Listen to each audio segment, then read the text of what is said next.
Assalamualaikum warahmatullahi wabarakatuh. Selamat siang, berjumpa kembali bersama kami Mr. Tukiman Jogotaro Viral News.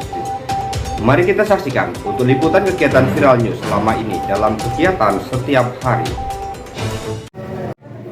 Assalamualaikum warahmatullahi wabarakatuh. Selamat pagi bersama kami Mr. Tukiman Jogotaro, reporter media Viral News TV.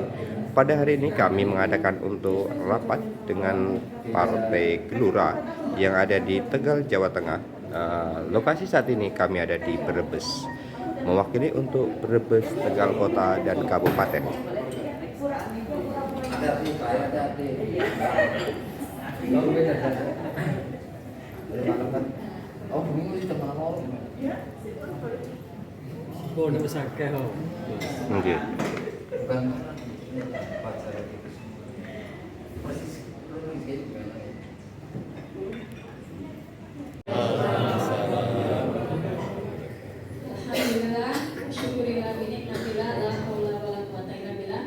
Puji dan syukur marilah kita panjatkan kehadirat Allah Subhanahu wa Ta'ala yang telah memberikan kita begitu banyak nikmat sehingga kita hadir pada pagi hari ini dalam acara rapat konsolidasi Bacalek Pusat, Provinsi dan Kabupaten juga Kota, Dapil Brebes, Tegal dan Kota Tegal. Puji dan syukur marilah kita panjatkan kehadirat. Salam serta salam semoga tercurah kepada Rasulullah SAW serta keluarganya, sahabatnya yang selalu istiqomah pada jalan Allah. Pertama-tama saya ucapkan terima kasih kepada Ketua Banter 3 Bapak Kiai Haji Zainuddin LC, belum hadir ya Bapak Ibu. Kemudian kepada Ketua DPW Jawa juga belum hadir. Kemudian Bacalek DPR RI Dapil 9, Bacalek DPRD 1 Dapil 12, Bacalek DPRD 2 Brebes, Tegal dan Kota Tegal, struktur Ketua Sekretaris Bendahara DPD Brebes, Tegal dan Kota Tegal. Sebelum kita memulai acara rapat pada pagi hari ini, marilah kita buka dengan membaca basmalah. Bismillahirrahmanirrahim. Saya akan membacakan susunan acara pada hari ini. Yang pertama adalah peserta datang dan mengisi daftar hadir. Bapak dan Ibu sudah mengisi nih semuanya? Insyaallah sudah ya. Yang kemudian yang kedua adalah pembukaan dengan menyanyikan lagu Indonesia Raya yang akan nanti dipimpin oleh Ibu Febri. Ibu, siap? Kemudian sambutan. Sambutan yang pertama adalah dari panitia oleh Bapak Muhib. Yang kedua sambutan Ketua Porda Jawa Tengah 9 oleh Bapak Haji Rohmani MA. Kemudian sambutan dan arahan Ketua Pengembangan Teritorial 3 Banter 3. Kemudian oleh Bapak Kiai Haji Ahmad Zainuddin LC. Sambutan Ketua DPW oleh Bapak Ahmadi. Presentasi dapil dan diskusi. Kemudian istirahat atau isoma. Sesi kedua adalah pembekalan bacalek. Yang pertama yang akan dipimpin atau dipandu oleh Bapak Haji Rohmani MA yang mengisikan yang bersih tentang strategi pemenangan, kemudian musyawarah tandem, dan terakhir adalah penutup 3 pembagian banner. Oke, mungkin itu ya Bu, Ibu dan Bapak. Acara yang pertama acara yang kedua yaitu menyanyikan lagu Indonesia Raya. Bapak dan Ibu dimohon untuk berdiri. Ya, siap.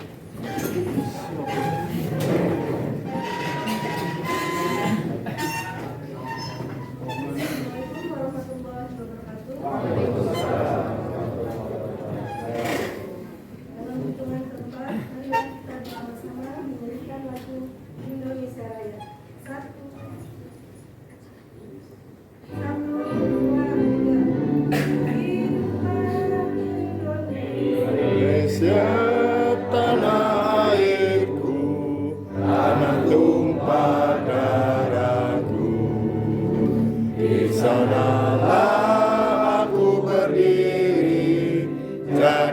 pandu ibuku. Indonesia kebangsaanku, bangsa dan tanah airku. Marilah kita berseru, Indonesia bersatu. Hiduplah tanahku, hiduplah negeriku, bangsaku, rakyatku semuanya. Bangunlah jiwanya, bangunlah badannya untuk Indonesia Raya. Indonesia Raya, merdeka, merdeka, tanahku, negeriku yang ku cinta. Indonesia Raya, merdeka, merdeka, hiduplah Indonesia Raya. Indonesia Raya, merdeka, merdeka, tanahku, negeriku yang ku cinta. Indonesia Raya, merdeka, merdeka, hiduplah Indonesia Raya.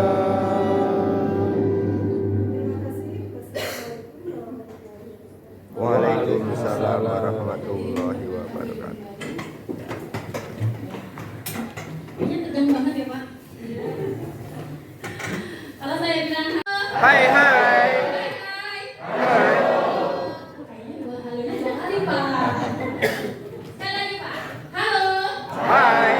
Hai hai. Halo halo. Halo. Hai hai. Terima kasih. Sekian ya Pak. Oke, yang kedua adalah sambutan pertama yaitu oleh panitia rapat konsolidasi yaitu untuk Bapak Muhib diperkenalkan.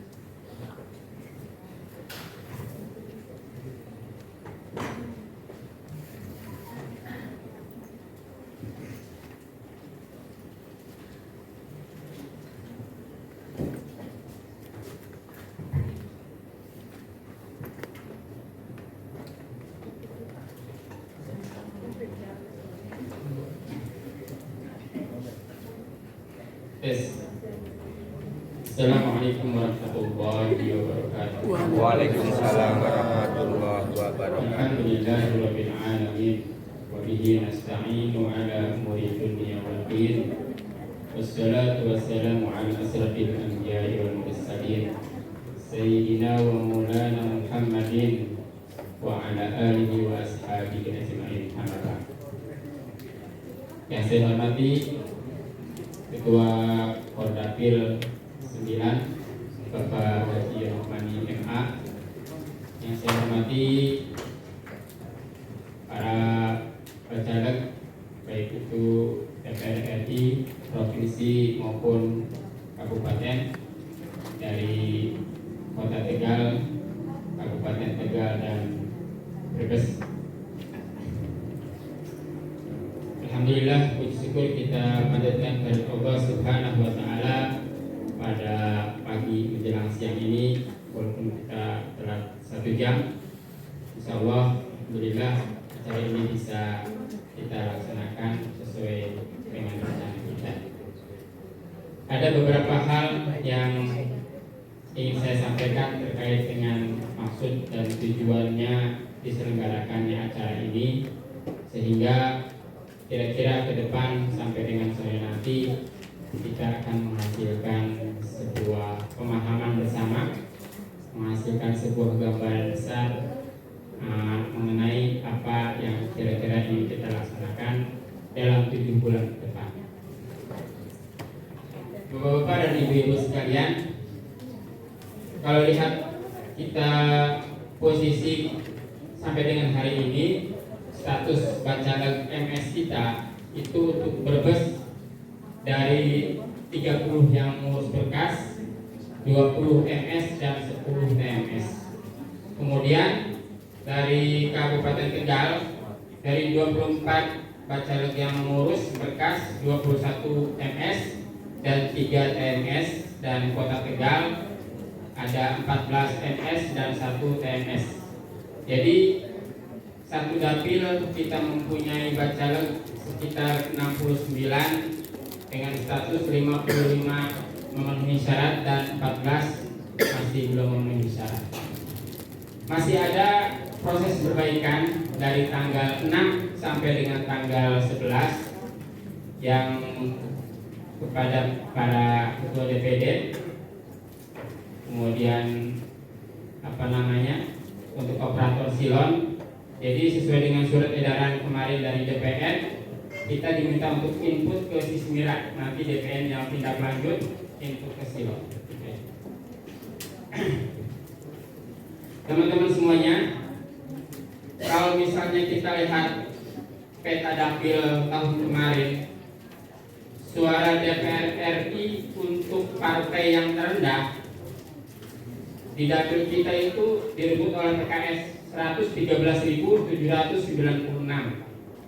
kali 113.829.289 suara. Artinya kalau misalnya kita pengen dapat kursi DPR RI di depan tahun 2024, kita minimal harus mempunyai suara 130 sampai 140 ribu. Nah, PR kita adalah bagaimana memecahkan 140 ribu suara ini pada rapat kali ini. Nanti tujuannya. Karena di Brebes ini cukup dalam tanda kutip gila ya. Tahun kemarin 2019 PDIP meraih 575.390 suara. PKB 287.180 suara dan Gerindra 269.166 suara. Jadi itu 3 besarnya. Itu hampir separuhnya dari seluruh suara-suara yang ada. Nah, teman-teman sekalian, karena itu pada acara ini, acara yang diadakan atau digagas oleh Kodapil ini, kira-kira mempunyai tujuan yang pertama, bagaimana kita membangun dan menyamakan mindset kita. Ya. Yang kedua, kita coba akan membuat kerangka besarnya bagaimana atau apa yang harus kita lakukan. Kemudian juga pada kesempatan ini saya kemudian terutama bacalek provinsi dan pusat ingin lebih banyak mendengar daripada teman-teman semuanya. Kalau kemarin di pertemuan Kampung Sawah kita banyak ngomong, nah sekarang insya Allah kita ingin lebih banyak mendengar.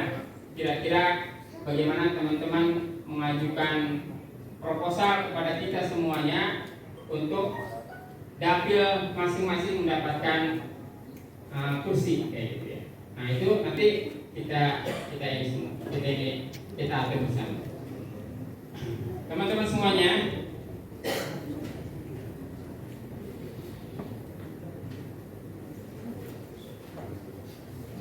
bahwa tidak mudah untuk menggapai kemenangan ya, karena tentu saja para kompetitor kita juga tidak tidur.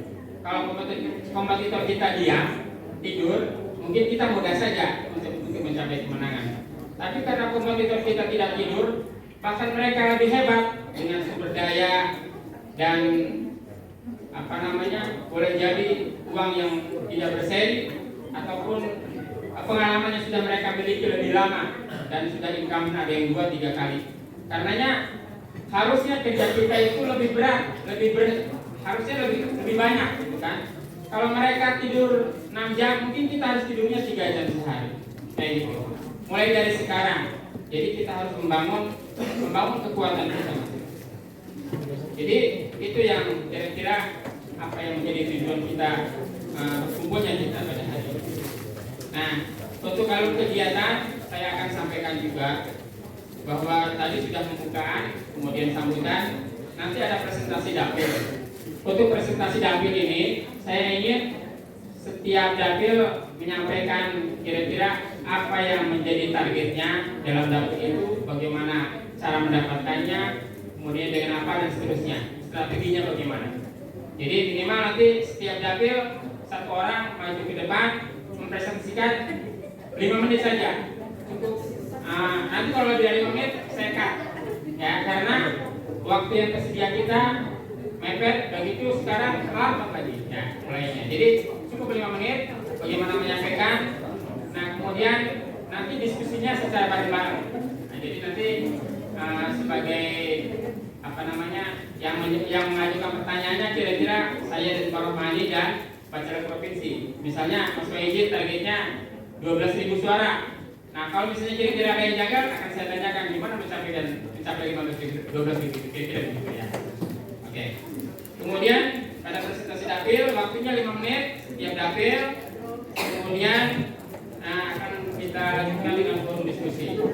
Setelah itu break makan siang. Kemudian strategi dapil. Jadi setelah kita mendengarkan dari setiap dapil menyampaikan gagasannya, nanti bagaimana strategi dapil kita untuk kira-kira membantu para teman-teman semuanya kayak gitu ya. Kemudian ada juga nanti dari Pak Haji Rohmani menyampaikan sebuah program bagaimana kira-kira kita mendapatkan uang dari kita bermain TikTok dan seterusnya. Insya Allah nanti juga akan ada gambaran sedikit dari Pak Haji Rohmani. Kemudian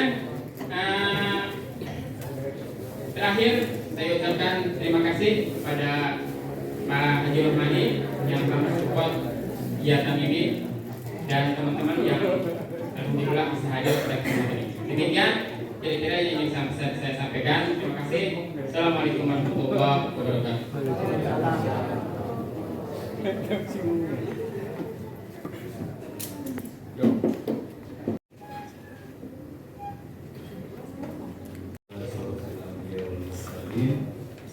Wa ala alihi wa sahbihi ajma'in.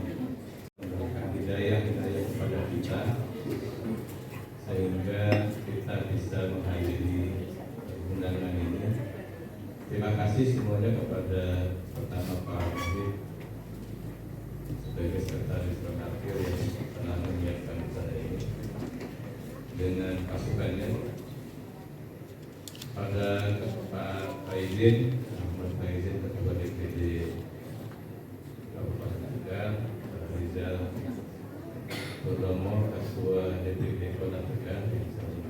Terima kasih juga kepada Bapak dan Ibu semua yang telah meluangkan waktunya. Biasanya hari Minggu jalan-jalan healing katanya, tapi Bapak dan Ibu lebih memilih menghadiri undangan kami. Kami ucapkan terima kasih jazakallah atas kehadirannya. Pemilu kita itu tanggal 14 Februari 2024. Kira-kira berapa bulan lagi? Agustus 6 bulan lagi. 6 bulan, 6 kali 30 hari kurang ya. Kira-kira berapa hari lagi? Ini waktu yang tersisa. Sementara masih ada pekerjaan kecil sih ya, soal administrasi bacalek itu yang harus diselesaikan. Tadi Kota Tegal tinggal 1 yang belum MS, Kabupaten Tegal 3 yang belum MS, yang berbes 10 malah lagi. Ada kemungkinan nambah lagi nggak bacaleknya di masing-masing dapil? Rolling Pak. Dapil 2 karena Mas Muhib itu ditarik lagi, si Nur Andriana. Mungkinan kami nanti berusaha untuk nyari untuk nutup yang di dapil 2, ya, untuk nutup yang Nur Andriana. Gitu. Ya, jadi intinya memang semakin banyak bacalek di dapil kita, kemungkinan jadinya makin besar. Karena mau tidak mau kalau ada bacaleknya mesti ada suara. Ya. Saudara-saudaranya, keluarganya akan banyak. Ada satu pepatah diungkapkan oleh seorang filsuf di Yunani namanya Heraclitus. Dia mengatakan sebetulnya kita tidak pernah menyeberangi sungai 2 kali, karena pasti kita yang berbeda dan sungai yang berbeda. Seperti juga para caleg yang nanti bertarung pada tahun 2024 14 Februari itu, nah dia tidak pernah melewati pemilu 2 kali, karena pasti dia yang berbeda dan pemilu yang berbeda. Ya, ini yang harus jadi pegangan kita. Mungkin dia kemarin menang 2019, tapi 2024 belum tentu, karena situasi politiknya berubah dan dianya juga berubah, situasinya berbeda. Itu kata Heraclitus itu, makanya dia mengatakan sebetulnya kita tidak pernah menyeberangi sungai 2 kali. Nah, berangkat dari sini sebetulnya nanti situasinya juga berbeda. Jadi saya sering membuat ilustrasi.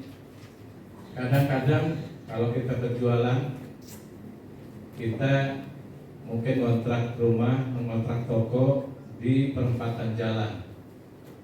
Asumsinya, harapannya akan ramai itu tempat, orang banyak lewat situ dan tempatnya strategis, begitu kan? Tiba-tiba pemerintah membangun flyover. Jadi toko kita yang semula akan ramai itu tiba-tiba mati dan tetap tidak mati. Itu bisa begitu, karena situasinya ada perubahan yang dia tidak tahu. Nah, ini situasi politik yang akan terjadi nanti 2024 juga masih ada kemungkinan terus berubah. Ya. Dan itu yang membuat nanti situasi yang kita mungkin yang tadinya tidak, kayaknya nggak mungkin saya ya ada kesempatan jadi, tapi nanti tiba-tiba terjadi itu, bisa jadi. Ya, karena sekali lagi kita para bacalek itu mau incumbent maupun yang baru tidak pernah melewati pemilu yang sama, karena pasti pemilu yang berbeda dan dianya juga berbeda, situasinya berbeda. Nah, ini yang harus menjadi pegangan kita untuk bergerak di 2024 ini. Di DPR terus mengkonsolidasi kira-kira separuh lebih dari pekerjaan administrasi yang lumayan melelahkan kita di DPN, di DPW maupun di DPD untuk melengkapi berkas administrasi kemarin itu. Insya Allah sebagian besarnya sudah diselesaikan. Jadi DPR sekarang sedang berkonsolidasi dengan baca pres yang akan maju di 2024. Karena ini akan mempengaruhi nanti pertarungan kita di 2024 itu. Tadi ya, jadi kalau misalnya kemarin ada sebagian caleg yang belum maju, kemudian dia pindah ke partai tertentu, harapannya partai ini tadi seperti perempatan jalan yang kita buka toko di situ. Ya. Kalau tiba-tiba ada flyover, toko dia akan itu bisa terjadi di situ. Yang kita mungkin tadinya akan sepi, tiba-tiba tempat saya jadi kelewatan jalan strategis begini begitu. Itu bisa jadi. Karena baca pres yang sekarang kelihatannya akan 3 orang itu bisa jadi akan 2 pasang. Ya. Bisa jadi akan 2 pasang. Ataupun 3 pun, jadi nanti situasinya akan berubah cepat. Nah, ini sehingga kita harus tetap mengikuti arahan nanti yang dilakukan oleh DPR. Karena seperti yang disampaikan Pak Ketua Umum kita, Pak Anies Mata, bangsa ini memerlukan nasionalisme baru. Jadi dulu ketika kita zaman kemerdekaan, perang kemerdekaan menuju kemerdekaan itu, nasionalisme kita adalah nasionalisme kemerdekaan. Sehingga kita yang multi etnis, geografisnya berbeda, sukunya berbeda, agamanya berbeda-beda, itu merasa tidak cukup kita dengan nasionalisme yang selama ini dipegangi, dan mereka kemudian rela melebur semuanya itu dalam momentum yang sangat luar biasa, namanya Sumpah Pemuda. Kita menyatakan satu bangsa, satu nusa, satu bangsa, dan satu bahasa. Lebur itu semuanya identitas lokal kita menjadi identitas nasional. Ya, nasionalisme kita yang digaungkan saat itu secara merata di seluruh tanah Nusantara, yang kemudian menjadi namanya Indonesia itu, kita punya nasionalisme, narasi nasionalisme namanya nasionalisme kemerdekaan. Makanya kalau kita telusuri narasi pendidikan nasional saat itu yang digaungkan oleh Ki Hajar Dewantoro adalah Merdeka Belajar. Gitu loh. Yang sekarang di recycle lagi, walaupun sebetulnya sudah tidak tepat gitu. Tapi berhubung menteri kita nggak punya narasi, ya udah dipakai lah gitu. Ya. Nah, begitu kita merdeka, di awal-awal kemerdekaan itu bangsa ini mengalami situasi politik yang tidak kondusif untuk membangun pasca kemerdekaan. Kita memerlukan arah. Nah, saat itu kemudian yang berhasil mendrive arah narasi bangsa ini adalah memang harus kita akui di zaman Orde Baru. Ya. Makanya kita kenal dengan narasi pembangunan. Nasionalisme kita pasca kemerdekaan itu adalah nasionalisme pembangunan, bagaimana kita mengisi kemerdekaan dengan pembangunan. Ya. Nah, sampai pada titik sekarang ini kita seperti kehilangan arah. Menurut kita di Gelora, menurut Ketum Pak Anies Mata, kita seperti kehilangan arah. Sehingga kita sering terlibat pada konflik-konflik di dalam bangsa kita yang tidak penting. Cebong kampret lah, politik identitas itu konflik yang tidak penting, karena sejatinya kita kehilangan arah negara ini mau kemana. Maka dengan cerdas, kalau menurut saya Pak Ketum Pak Anies Mata itu berhasil menemukan mestinya arah kita bangsa ini kemana. Nah, kita di Gelora merumuskan arah bangsa ini adalah Indonesia menjadi super power baru di dunia. Ya, nah ini kira-kira ringkasan apa sih ini Gelora mau kemana kan begitu. Nah, biasanya kemarin sebagian teman-teman yang daftar ke yang medical check up misalnya, itu ditanya sama dokter, partai Gelora Mas, iya, kenapa keluar dari PKS? Dia bingung, saya bukan PKS. Jadi ini yang bayang-bayang ini yang nanti harus kita lepaskan, ya.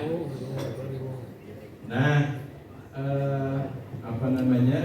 dan bayang-bayang ini tidak menguntungkan, ya. Bayang-bayang ini tidak menguntungkan buat kita, karena kalau nanti ke situ lagi arahnya ini, sekali lagi nanti kita akan terlibat lagi bangsa ini pada konflik yang tidak penting, yang tidak perlu untuk bangsa kita. Bahwa perdebatan kita tentang dasar negara adalah Pancasila sudah selesai. Undang-undang kita, Undang-Undang Dasar 45 itu sudah selesai perdebatannya. Ya. Yang harus kita pikirkan lebih jauh adalah bagaimana bangsa ini lebih sejahtera, bangsa ini lebih kuat, bangsa ini lebih makmur, bangsa ini lebih dihargai di tataran politik internasional. Ini yang kita inginkan, dan inginnya adalah seluruh bangsa ini berpikir begitu, apapun partainya. Ini yang akan kita bawa ya. Apa bukan partainya? Udah arahnya kita begitu. Karena sekarang capaian pembangunan kita saat ini, faktanya negara ini sudah masuk 20 negara besar secara ekonomi di dunia. Ya, itu faktanya. Jadi kita jauh lebih besar daripada Malaysia secara ekonomi. Kita jauh lebih besar daripada Singapura secara ekonomi. Kita setara dengan Amerika, dengan Rusia, dengan Jepang, dengan Jerman, dengan Cina gitu, secara ekonomi bersama 20 negara yang lain. Nah, tahun 2030-2040 itu bangsa ini, negara ini akan mengalami, ramalan para ahli demografinya, para ahli kependudukan, kita akan mengalami namanya bonus demografi. Orang-orang penduduk ini usianya 20 sampai 50 tahun itu hampir 60% lebih. Jadi usia produktif yang menghasilkan pertumbuhan ekonomi yang besar pastinya. Nah, kalau nanti kita carut-marut disibukkan dengan hal-hal yang tidak penting, yang tidak perlu itu, momentum bonus demografi yang 100 tahun lagi mungkin tidak akan ketemu juga itu. Ya, momentum itu. Nah, harapannya bahwa kita Partai Gelora nanti berhasil mendrive arah bangsa kita, bahwa arah bangsa kita itu adalah menjadi superpower baru. Dan harusnya sekali lagi pembicaraan ini tidak hanya pembicaraan kita di Gelora, tapi pembicaraan seluruh partai, tidak masalah. Ya, walaupun kalau kita berhasil mendrive arah ini, artinya mereka akan mengekor ya narasi bangsa ini pada narasinya Partai Gelora. Dan menurut saya sampai hari ini belum ada satu tokoh pun yang berhasil menemukan ini, kecuali Ketua Umum kita Pak Anies. Ada sebagian tokoh kita mengatakannya Indonesia Emas. Tapi itu artinya kita masih di dalam lokalan kita aja Indonesia. Tidak kita terbang bersama negara-negara besar di dunia. Karena apa sih hubungannya antara kita menjadi superpower dengan ekonomi kita misalnya? Jangan salah ya, mungkin yang rajin ikut YouTube-nya Mardigu Bowik misalnya, itu banyak sekali penjelasan yang mencerdaskan kita. Kemarin ketika kita menjadi tuan rumah sepak bola berapa? 30? 20 ya? Kenapa itu gagal, nggak berhasil? Ya diantaranya karena kita dianggap negara kelas 2. Itu soalnya. Jadi mereka nggak PSS FIFA itu tidak merasa terganggu ketika harus mencoret Indonesia. Coba yang dilakukan begitu Amerika Serikat, mana berani dia? Kata Cina, itu karena sekarang sebagian laut kita, selat kita, misalnya, jadi namanya perampokan kekayaan alam kita di Indonesia itu, kekayaan kita di laut itu tidak saja terjadi di laut dalam, ya. Di laut dalam itu kata mereka yang angkatan laut itu kayak kotak di laut dalam. Jangankan itu, yang kita nggak bisa lihat. Kapal-kapal besar yang melewati Selat Sunda kita itu kan harusnya mereka bayar orang laut kita, tapi kita nggak berdaya. Ya. Kapal-kapal besar yang melewati selat yang di Maluku itu kan mereka harus bayar mestinya, tapi kita nggak berdaya. Gitu. semua komoditi ekspor kita dari Indonesia itu sebagian besar harus lewat Singapura. Jadi boleh bisa masuk ke Eropa. Nah, kira-kira izin ininya itu dari Singapura. Cengkeh kita, palak kita, kayu manis kita itu lewat Singapura. Kenapa begitu? Karena kita dianggap negara kelas 2. Ya. Nah, bayangkan itu kalau kita bisa menyelesaikannya. Kira-kira itu kita cuma pasang portal aja. Kalau istilah portal ya, di Selat Sunda, di Selat yang di Maluku itu kita pasang portal aja. Negara ini banyak dapat duit. Nah ini diantaranya kenapa kita harus menjadi super power baru. Nah ini saya kira memahami ini Partai Gelora seperti apa, ini penting bagi kita, bagi para bacaan. Seperti kita jualan produk, jualan barang, kalau kita tidak memahami produk kita yang kita jual, ya alamat kita nggak bakal bisa jual. Tapi kalau kita bisa menjelaskan barang yang kita jual sampai detail, maka orang bisa jadi tertarik dengan cara kita menjelaskannya. Bisa jadi, bukan tertarik pada barangnya, apalagi barang yang kita sampaikan itu adalah barang bagus. Nah ini, berbagai informasi kita bisa dapatkan di YouTube ya, tentang Partai Gelora, nanti bisa didalami, dan mungkin dalam setiap kesempatan nanti kita bisa jalani sambil berjalan dalam waktu sisa 6 bulan. Nah hari ini nanti kita akan coba bagaimana caranya kita dapat kursi di pusat, provinsi maupun kabupaten. Saya berhitung mungkin tidak kira-kira hitung-hitungan saya ambisius mungkin ya, realistis juga menurut saya sih bisa realistis. Saya ingin dapat 1 kursi pusat di sini, minimal dapat 1 kursi provinsi, dapat 4 kursi di Brebes kabupaten, dapat 4 kursi di Kabupaten Tegal, dan minimal dapat 2 kursi di Kota Tegal.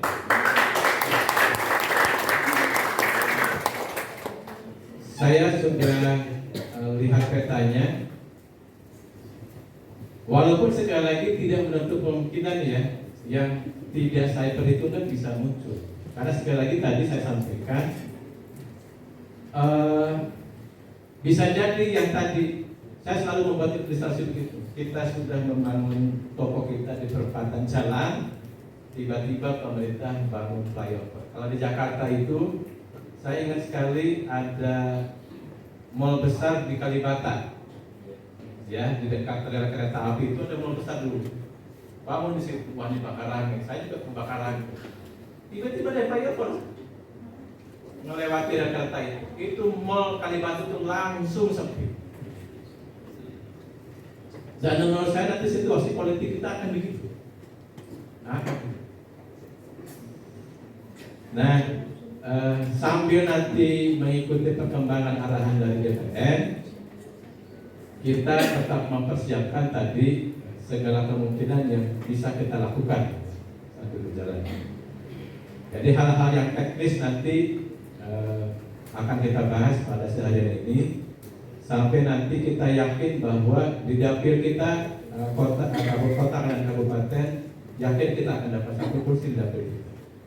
Kemudian ya pastikan saja di dapil itu kita lah yang paling banyak kan, paling besar. Sekali lagi saya sering memberikan ilustrasi, kalau di 1 dapil itu minimal ada 3 orang yang bekerja serius dan masing-masingnya dapat 3.000, itu dapat 9.000, ya 9.000 itu insya Allah dapat 1 kursi untuk DPRD kabupaten. Dan kota berapa? 3.500. Betul. Kalau di kota itu dapat 1.000, 1 bacalek itu sudah biasanya terbanyak. Dan insya Allah dia biasanya jadi. Nah, caranya tadi yang Pak Muhib sampaikan, Dan dari hari ini kita kayaknya harus mengurangi tidur malam kita. Ya, ada satu nasihat dari Rasulullah SAW yang mungkin bisa kita lakukan. Afsus salam wa aqimut ta'am sallu wan nasu niyam. Sebarkan salam, berikan orang makan, dan sholat ketika orang tidur. Ya. Nanti kita bagaimana ngasih makan orang yang sebelah itu.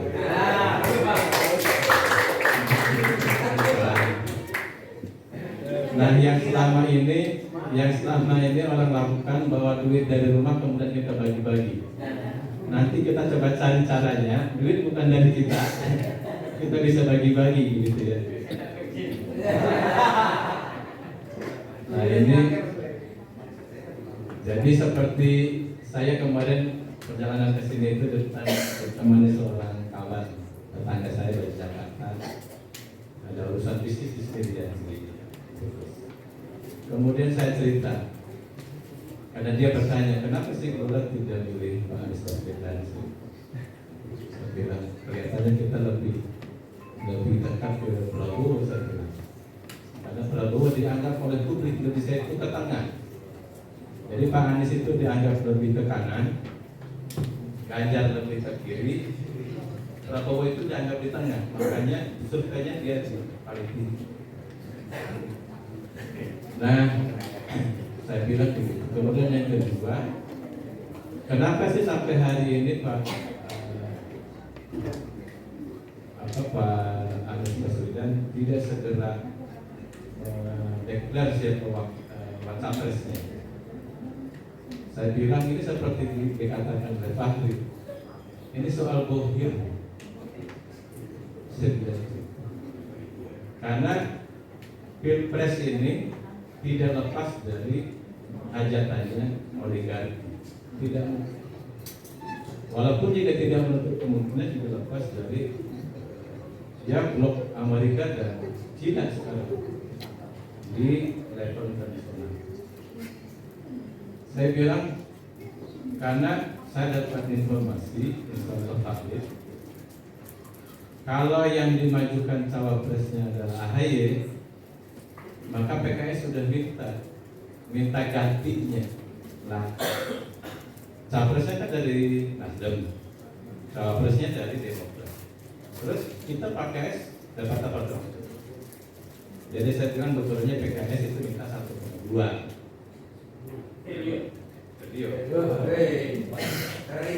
Terus saya bilang masalahnya siapa yang mau bayar? Bukan kertas, duit semua. Siapa mau bayar? AHY nggak punya duit, Nasdem ya nggak punya duit. Terus dari siapa? Kalau kata-kata nggak sih itu separuhnya dulu lah. Separuhnya itu duit semua ini. Biar kan 600 kan. Jadi ini soal siapa yang bayar. Misalnya rame-rame di medsos kan ngajuan calonnya Gatot kan. Kalau Gatot cawapresnya, ya berarti kan Gatot harus bayar Demokrat, harus bayar PKS. Gatot punya duit. Nah, kalau enggak, ini kan strateginya surveinya dinaikkan, kira-kira pasarnya itu makin menarik, maka saya bilang Surya Paloh, ya dia kelilinglah ke para bohir. Oh ini calon kita menarik, ayo dong ikutan. Nah sampai saat ini bohir belum ada yang bayar, terus siapa yang mau bayar? PKS. Saya bilang begitu. Jadi ini sudah masuk ke ranah industri, saya bilang. Ya, sederhana. Nah sehingga sekali lagi inilah yang membuat nanti peta sampai di akhir menjelang pengumuman calon wakil presiden itu ini terus berkembang.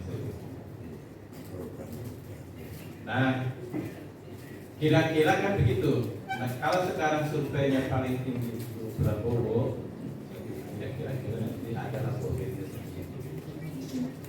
Dan ini tidak apa namanya, karena kan kalau misalnya tadi sekarang kan sementara kan masih surat ya Prabowo dan PKB saat ini kan sudah selesai.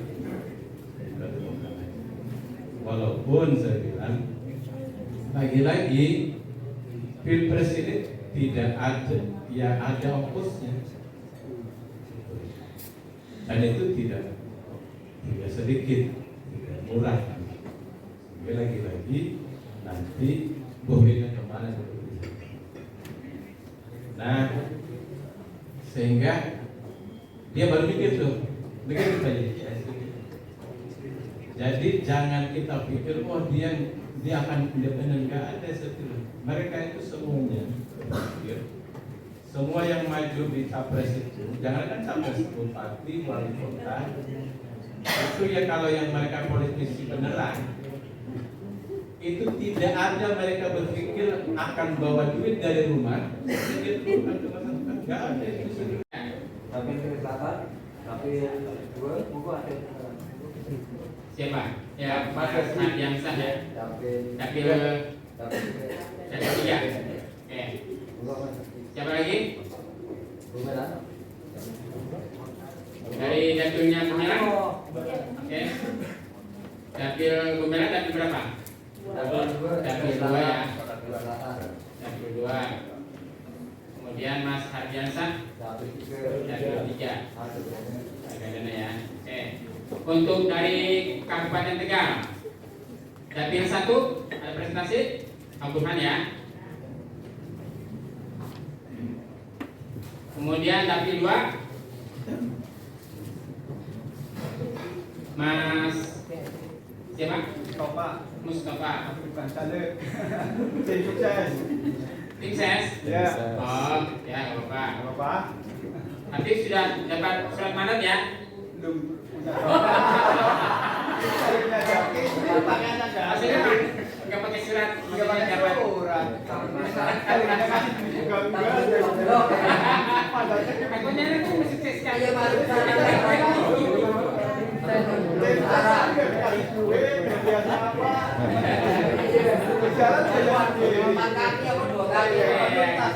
Dapil 3 ada presentasi? Nggak ada. Ada. Bapak siapa? Siswanto, Pak. Siswanto. Pak Siswanto. Siswanto. Dapil 4 ada? Nggak ada. Oke, dapil 5. Majulah, maju ke dapil 4. Dapil 4 Pak Sudirman ya. Dapil 5 ada dapil 5. Dapil 3 lurus. Dapil 6 Ya belajar ini. dapil 6 Mas izin. Sirup. Oke, untuk Berbes dapil 1 ini kayaknya nggak ada yang maju dapil 1. Dapil 1 Berbes 1. Kayak di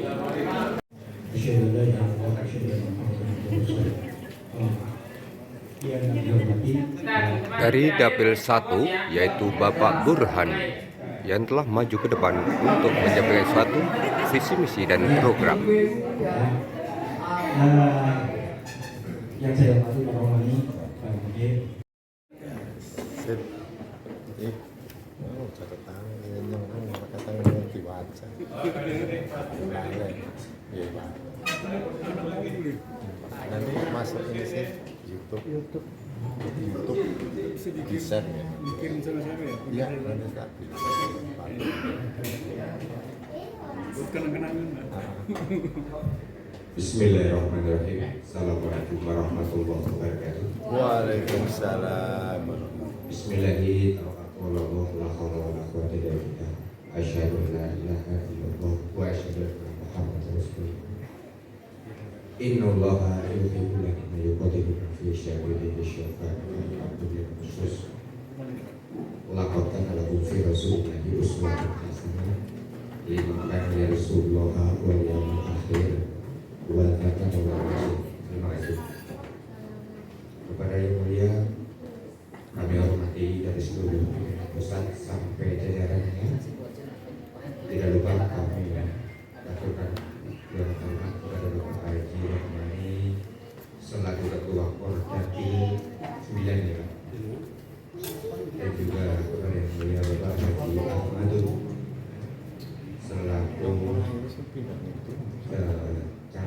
Provinsi Jawa Tengah ya Pak, dan juga Bapak Ustadz Muhib selaku koordinator caleg baik Brebes Tegal Kabupaten, dan juga kepada sahabat-sahabat kami di seluruh Bali.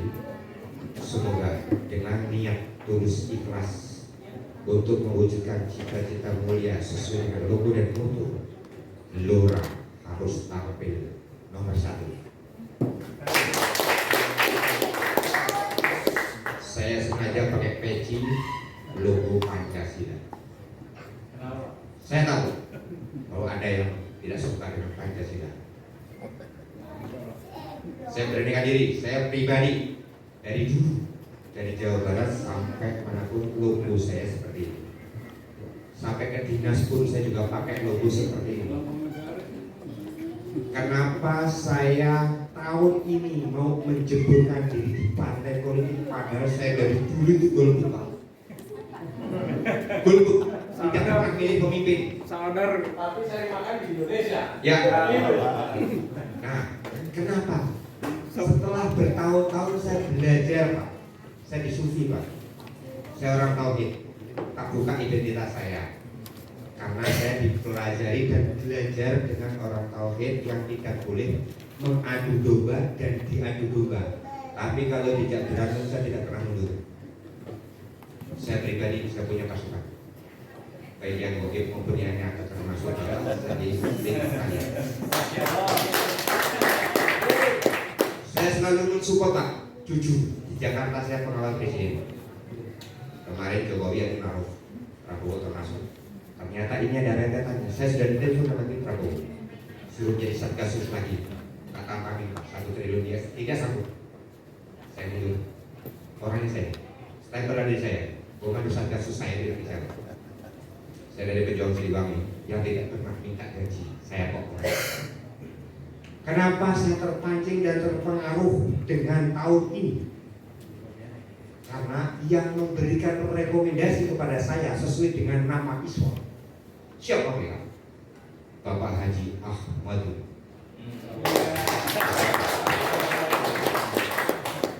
Kalau orang yang manggil saya masih pakai nama non-muslim, yakin saya tidak. Karena saya pejuang Islam. Dari nama saya Tuk Iman. Ya, jadi saya ada di hati semua manusia, termasuk makhluk hidup yang ada hatinya, maka di situ ada saya. Maka saya terpanggillah dengan partai Gelora karena saya sering di Gelora Bung Karno Hatta. Kenapa? Selama ini saya dilamar, tapi malah saya melamar, Pak.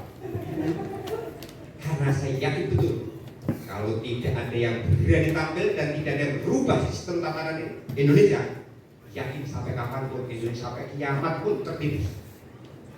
Saya beranikan diri karena saya seorang diri ya. Saya yakin hidup dari zaman bala diaku oleh bapak dan emak orang lain terus. Jadi saya mentalnya sudah mental baja. Kenapa di Partai Gelora saya ada rentetannya Gelora Bung Karno Hatta. Saya sudah biasa di sana Pak.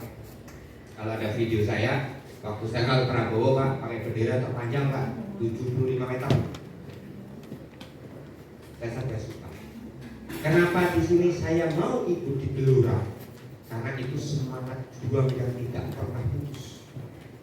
Dan target saya di Dapil 4 adalah Kecamatan Taruh, Dombanteng, sama Pak. Target tahun lalu saya hanya sebagai orang bayaran Pak. Sekarang saya suruh bayar, tapi ternyata nggak ada duit.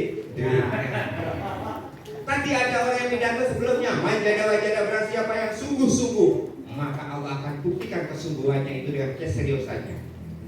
Tadi ada kata-kata izin dimakan beli.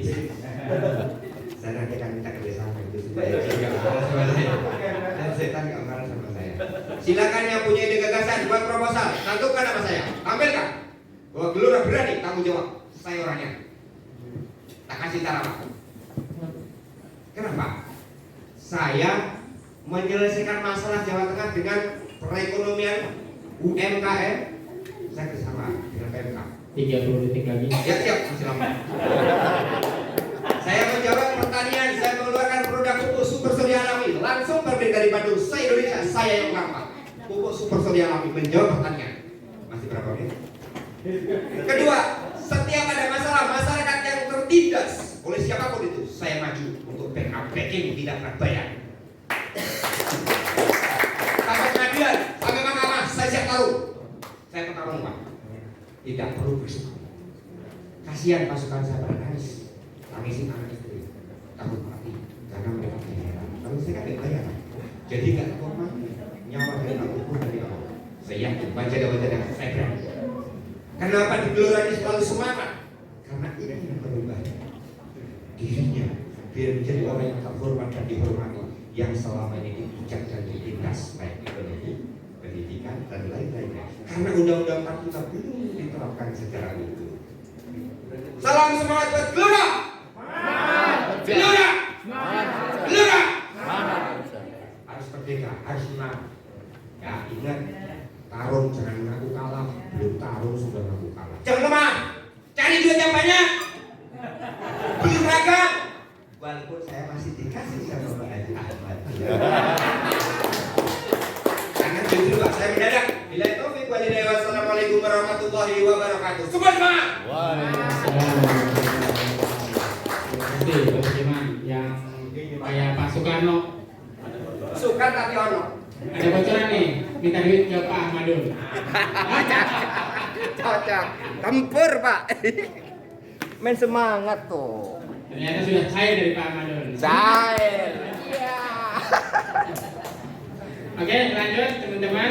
Tadi dari Dapil 4 Kabupaten Tegal. Selanjutnya dari Dapil 5 Kabupaten Brebes. Ke siapa? Pak Agung, mewakili. Udah saya tadi ada nggak? Udah. Bisa kirim. Bisa. Kamu kenang-kenang. Ada. Terus nanti juga foto bareng di depan nanti buat profil Mas. Assalamualaikum warahmatullahi wabarakatuh. Waalaikumsalam warahmatullahi wabarakatuh. Semangat lagi, saya dulu. Ya, cocok. Salam Gelora. Salam Gelora. Indonesia. Salam Gelora. Semangat Indonesia. Terima kasih Bapak Ibu yang saya hormati, Bapak Haji Rohmani beserta Pak Muhib dan Pak Ahmadun. Saya perkenalkan, tema kita pada hari ini adalah konsolidasi.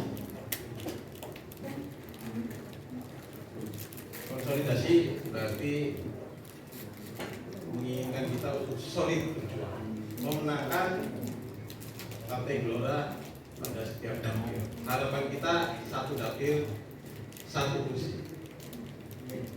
Mampukah kita? Mampu. Mampukah kita? Mampu. Harus optimis. Meskipun kalau kita bicara politik kita, perpolitikan kita pada per hari ini bukan lagi kontestasi gagasan, akan tetapi kontestasi logistik. Kita akui atau tidak bahwa per hari ini kontestasi kita adalah bukan lagi kontestasi gagasan, melainkan kontestasi logistik. Ada dari beberapa kita tadi yang sangat menginspirasi, ada Pak Ardiansa, Pak Mustafa, dan lain-lain yang menginspirasi kita bagaimana cara kita untuk melawan politik logistik. Karena di seberang sana ada beberapa kontestan yang cukup tidur di rumah, tapi truknya bolak-balik ngangkut logistik. Begitu pengumuman dilantik ya. Betul? Betul.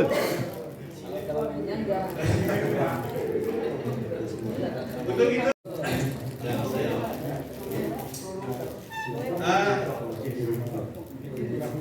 Saya secara pribadi untuk perkenalan, nama saya nanti terserah sama ketua yang menentukan karena kita belum masuk ke DCS atau DCT. Nah, untuk posisi jabatan di DPD saya adalah wakil sekretaris.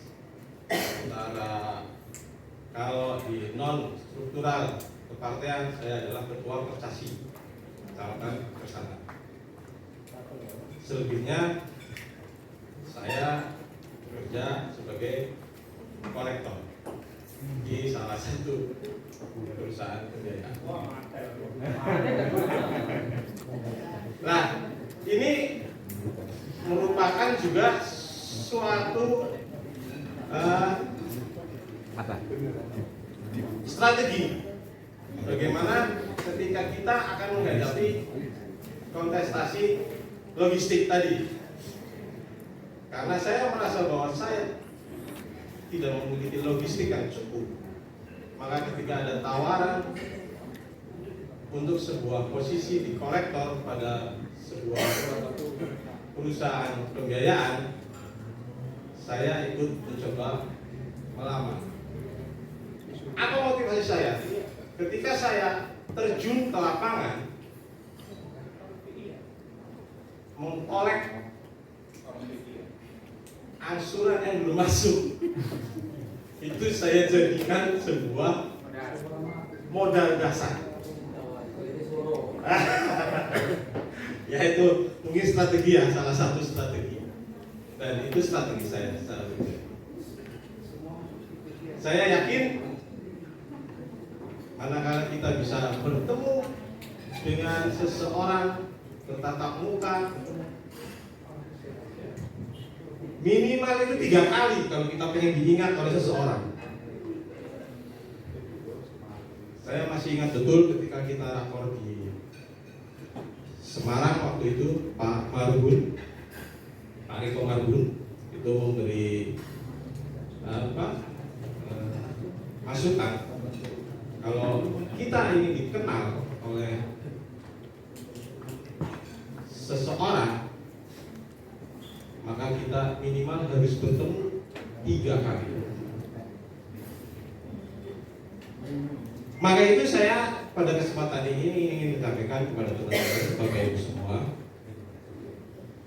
kita harus positive thinking, kita harus optimis bahwa tidak semua bisa dilakukan oleh logistik. Meskipun tanpa logistik kita tidak bisa apa-apa. 30 detik adalah mengenai target bahwa di Dapil 6 Kabupaten Tegal ini ada 5 bacalek yang insya Allah fix semuanya maju dengan target masing-masing caleg. Ya, saya sendiri caleg nomor 1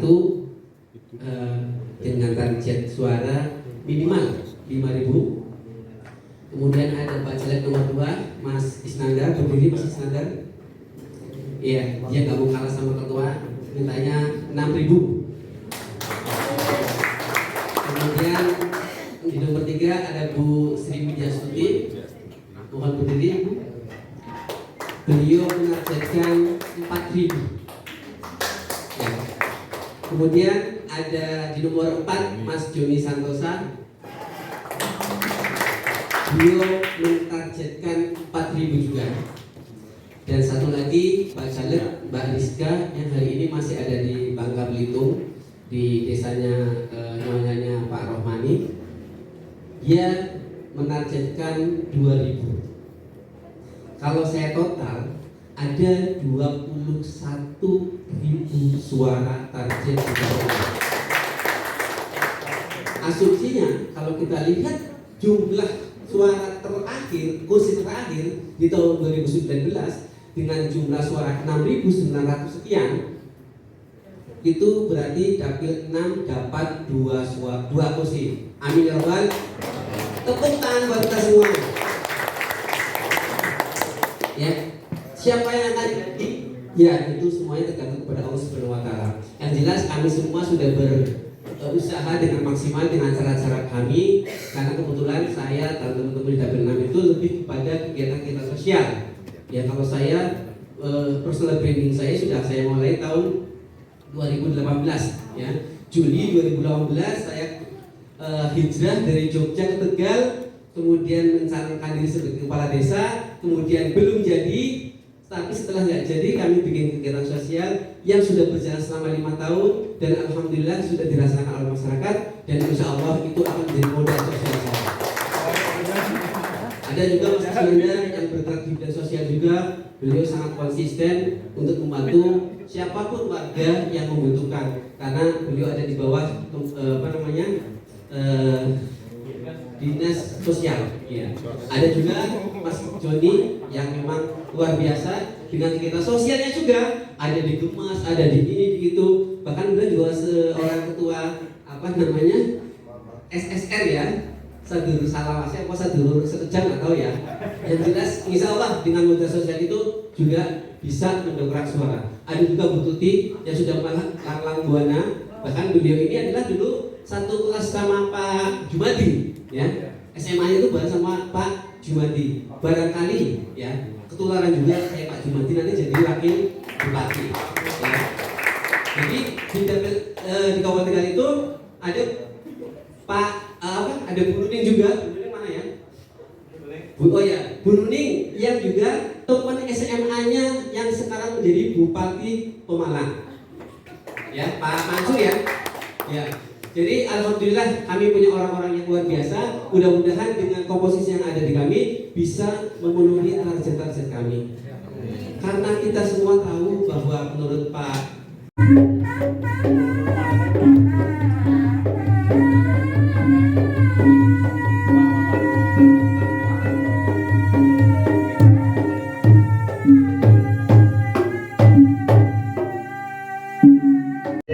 Ini adalah atraksi dengan gerak Cimandi Kabupaten Tegal, Jawa Tengah, yang semua satu orang dilawan dengan 2 gerakan murid.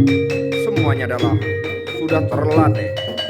Dan ini atraksi ini adalah langsung dan bisa dibuktikan dengan gerak refleks.